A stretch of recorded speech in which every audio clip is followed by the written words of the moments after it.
Today on Big Ten Breakfast, somebody in their pants. All right, I'm ready. No, that's the actual intro.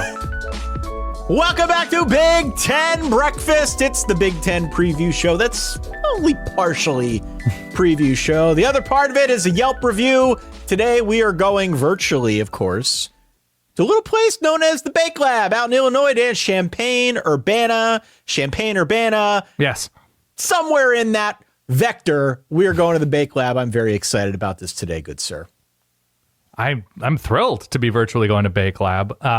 Michigan State, Illinois is a thing. So, I don't know. That feels like a fun matchup that has a wild card element to it. So I said, you know what? I've heard great things. Bake Lab looks great. Let's go to there.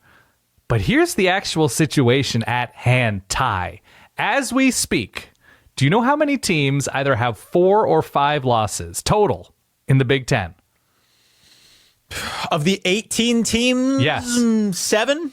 12 teams. What? Either have 4 or 5 losses. And I quote, Iowa, Minnesota, Wisconsin, Washington, Michigan, UCLA, Nebraska, Rutgers, Michigan State, Northwestern, USC, Maryland. all have 4 or 5. Illinois 6-3. Virtual host of today's episode. There is a logjam, Ty, in the middle of this conference. And we're trying to get to bowl games. And who better to talk to about getting logs into bowls than Ty Hildenbrandt? That's right. Of and course. So, as we know, coffee can have a lot of effects on people, Ty. It can get those logs into bowls, but it can also get those logs into pants a little bit too soon, Ty. So I ask you this as we go through these teams. I poop my pants. Where are we going with this? I can't. Which one of these teams are going to end up in a bowl, and which one is going to their pants, Ty? Here we go. Let's start at the bottom, Ty. Maryland, okay? Yeah, right. Maryland is 4-5, so they have opportunity. Is Maryland going to end up in a bowl or in some pants?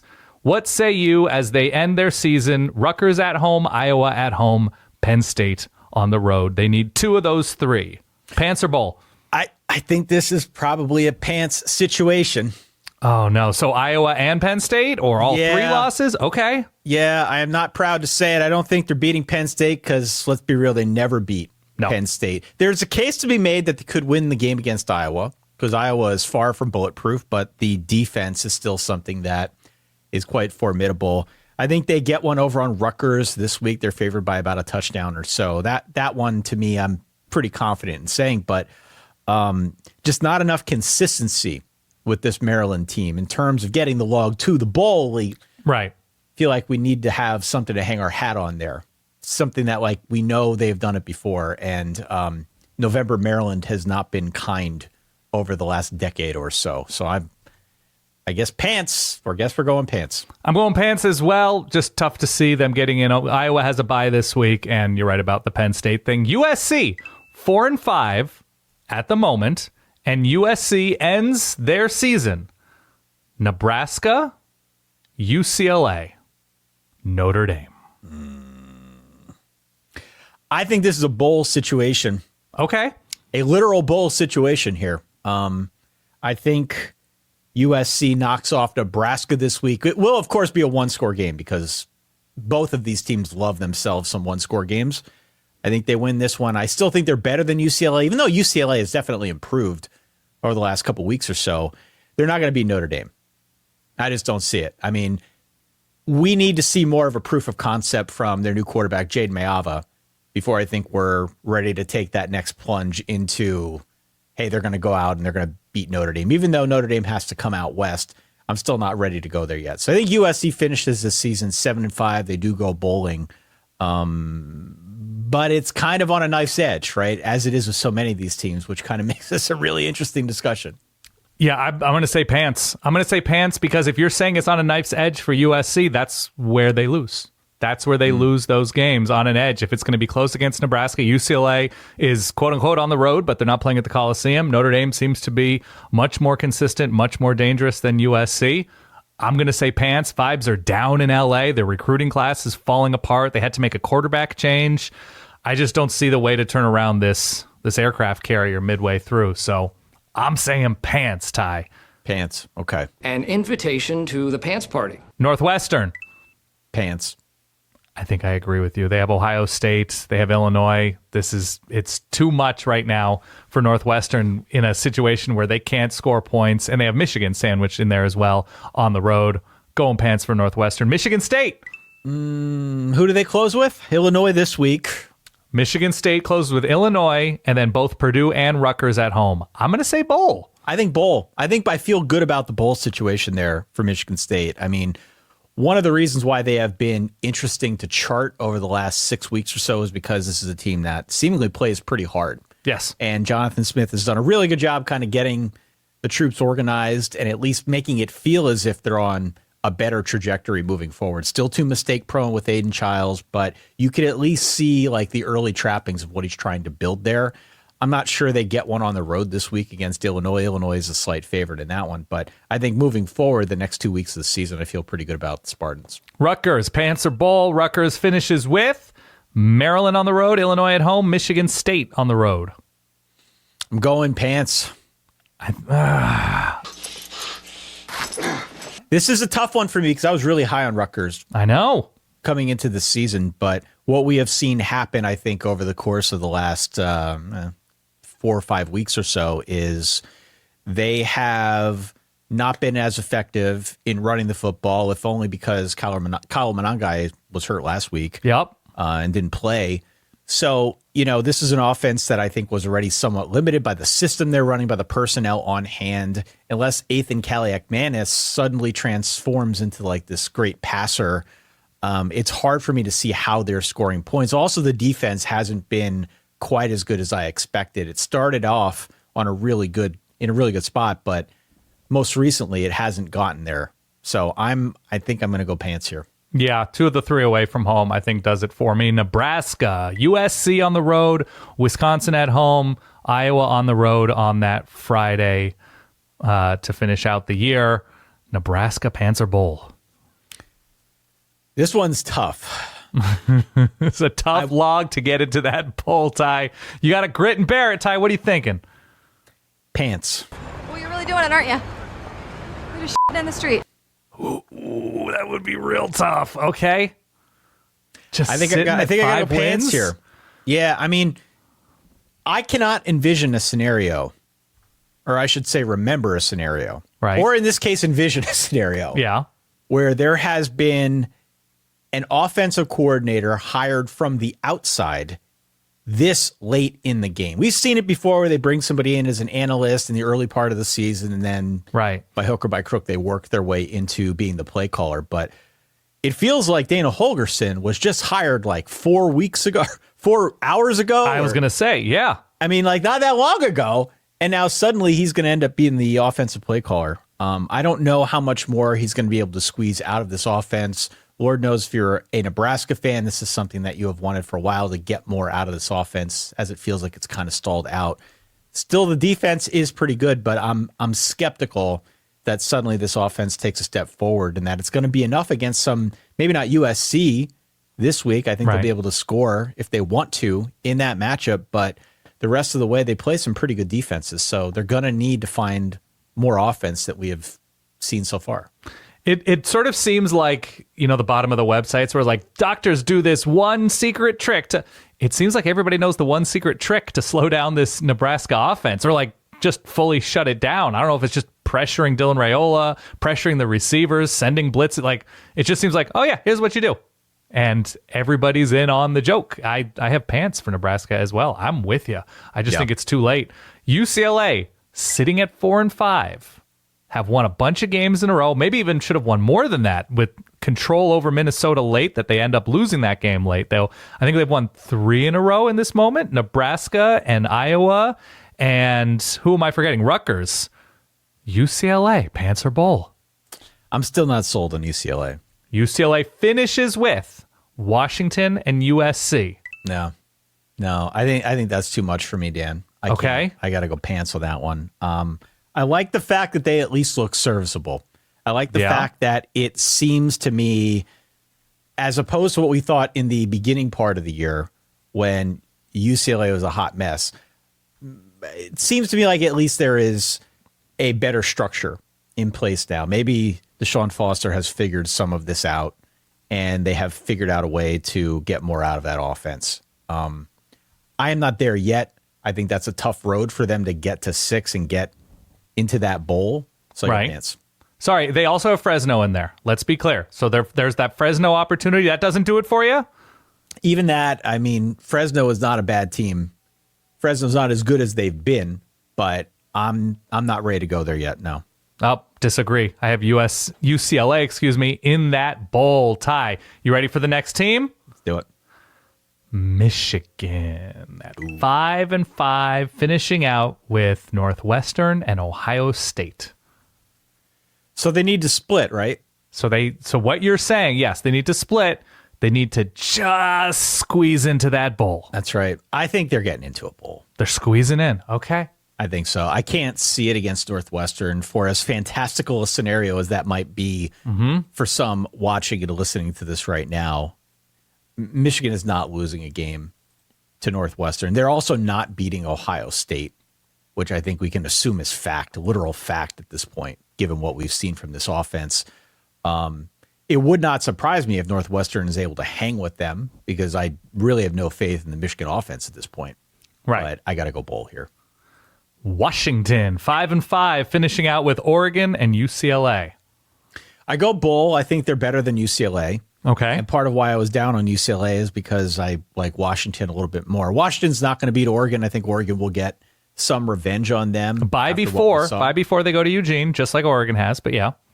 I don't trust them in that game because Oregon's just a much better opponent. However, they can beat UCLA, and I think, honestly, given all the roster turnover they had at the start of the year, even to go 6-6 and get into a bowl game would be a pretty big success for Jed Fish in year one. I'd be okay with that. I have Washington in a bowl. They are not ending up in pants. Wisconsin at 5-4, finishing out with 3 quality defenses at the very least. Oregon at home, Nebraska on the road, Minnesota at home in the Axe game. Pants. That is poop in my pants. Wisconsin not making a bowl in year 2 of the Luke Fickell experience. Because this. Walk back through those teams. Walk back through those teams that they close out their season with. Oregon, Nebraska, Minnesota. Oregon's a loss. Okay. That takes them down to 5. You're basically saying they're losing to Minnesota, or to Nebraska then on the road. I think it's possible. I think it's entirely possible. Nebraska, Wisconsin, that to me represents sort of like the actual line between bowl and pants in the Big Ten. And I am not uber confident in either of these offenses. That game strikes me as a bit of a rock fight that could go one way or another. So I don't have any hard leans. Right. But my inclination is to say that Wisconsin, with kind of their lack of variability on offense at this stage of the game, is even a little bit more troubling than what we've seen at Nebraska. At least Nebraska is going to have somebody else calling the plays, but Wisconsin feels like they're sort of treading water on the offensive side, so I'm out. It's kind of incredible that game could decide bowl eligibility. Nebraska, Wisconsin coming into the year with so many expectations of improvement from both of these teams. In 2023, Nebraska's offense catastrophically bad, dealing with injuries. Wisconsin's offense catastrophically bad at times, dealing with injuries, and just inexplicably down performances from each of these teams. And here we are with high profile, playoff caliber coaches. Luke Fickell has taken a team to the playoff. Matt Rule has, won a power conference, has been to the NFL. And here we are in year 2 that these two teams are scratching and clawing, maybe against each other, for just bowl eligibility. That's right. That's 100% right. There are other teams that have 4 losses, already have 6 wins. I just want to know how you think they're going to finish out their seasons. That's Iowa and Minnesota. What can they max? They're both in bowls. They're both not in pants. But when you look at these two teams, Minnesota finishes out with Penn State and Wisconsin. Penn State's at home. They've beaten Penn State at home before. And Iowa finishes out with Maryland on the road. Nebraska, as mentioned, on that Friday at home. I mean, I would like to see Iowa continue to make some strides offensively. We know they made a quarterback change. I think it made their offense better, but this is still an offense that needs a lot of work. I think it will go a long way for the Iowa community anyway, to just see them continuing to score points, right? Honestly, that's been missing from this offense for the better part of the last decade now. So to kind of continue that trend, which is something we've seen more of this season, that would be a positive sign, and I think they can do that with the opponents that are in front of them. As for Minnesota, I don't know what to make of Minnesota. I want to like Minnesota more than I do. I don't think they're beating Penn State at home. You are right, though. That's a game that I've heard from Penn State people. They're terrified of that Minnesota game because of some of the scar tissue. Rightfully so. Yeah. Back in the 90s. But, the Wisconsin game could be weird. It is a rivalry game. We know that there is going to be, I feel like there is going to be another rock fight type of scenario that plays out in that one. So it's anyone's guess as to who actually wins it. I just come away from this Minnesota season, whether it ends today or in 3 weeks, doesn't matter, feeling some sense of disappointment because it feels like there was more meat on the bone and we just have not seen it from this PJ Fleck squad, which has kind of been like the story of his tenure, to be honest with you. See, I kind of think Minnesota, you look at what they were able to do this year in pulling out the USC and UCLA games, blowing teams out that should have been blown out. And yes, the Rutgers game was a nightmare. That was a bad situation. That was on the road, whatever. I kind of think they've maximized, by and large. They started out the season a little bit slow. By and large, though, Big Ten schedule, given that they don't really have, I think, a roster of receivers or a quarterback that can really change a game consistently, I think they've sort of maximized in a good way. Like I'm looking at this as like a very healthy bowl situation for Minnesota. It's a healthy bowl situation in that they're good enough to be in a bowl. Yeah. And I do think there has been improvement. It just hasn't been a straight line from where they started to where I think they want to go. Okay. It's been kind of up and down. It has certainly not been a linear path. There have been games, weeks where they have taken essentially off and we have been scratching our head wondering what has transpired here. There have been other games where they've looked pretty solid, where they've had it working both at quarterback and in the backfield as well as out wide. So it's just which version of the Golden Gophers are we going to get? That's the, I think, frustrating part of trying to watch this team and root them on. Fun detail that Iowa's offense is going to be clearly way better and way more fun, way more effective, give them more of a chance in more games. And they're going to win fewer games this year. Yeah. They're going to go 8-4 or whatever. And usually they're going 10-2 with a disastrously bad offense and an incredible defense. This year they have a clearly improving offense and a defense that's good but not incredible. And they're going to win fewer games than they have by and large these past few years, which it'll be fun when Kirk Ferentz at the end of the season holds a press conference and says, well, we won 8 this year. You guys happy now? Yeah. You happy that we lost 2 more? Cool. That's going to be fun. Okay, so here we are. Bake Lab, Urbana. Yeah. Big Ten country. Yep. I just look at the pictures of all of these offerings, Ty. I don't need you to select anything. Fabulous. There are savory elements on top of sweet elements, sweet on top of savory. The coffee looks great. My question to you is, how do you order your coffee when you go somewhere? Are you black, milk and sugar? Are you getting a latte? Are you getting a mocha? Are you getting an espresso shot? What are you doing? Back in the day when I was just a novice, I would really load up on the cream and sugar. Of course.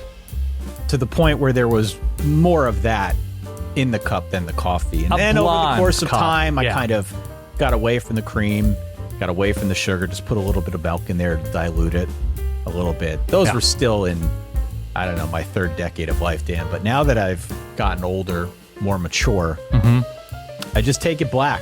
No frills. Yeah. No frills. Hot or iced? Cold brew? No, I'm hot. I can't do the cold. Cold brew gives me heart palps. Cold brew will have a pants situation for Ty Hildebrand. Cold brew is definitely a pants situation, but if we're looking to keep things, let's say, securely in bowl territory, we go just hot black coffee. But it's got to be good coffee. I could deal with like the McDonald's coffee, not a sponsor, could be, but there are some around here in my neck of the woods where you just kind of stay away from those parts. It's not for me.